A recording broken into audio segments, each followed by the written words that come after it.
থাকবে না একদিন এই দেশ পরাধীনতার বাধা শেকলে। আসবে আসবে এদেশের ক্ষমতা নতুন এক ওমরের দখলে। থাকবে না একদিন এই দেশ পরাধীনতার বাধা শেকলে। আসবে আসবে এদেশের ক্ষমতা নতুন এক ওমরের দখলে।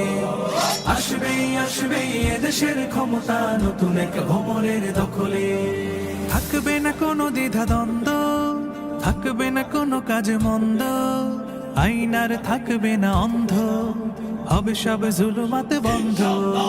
থাকবে না কোনো দ্বিধা দ্বন্দ্ব, থাকবে না কোনো কাজ মন্দ, আইনার থাকবে না অন্ধ, হবে সব জুলুমাত বন্ধ। পড়বে না সেই দিন এই দেশ কষ্ট অশান্তির অনলে। আসবে এদেশের ক্ষমতা নতুন এক ওমরের দখলে।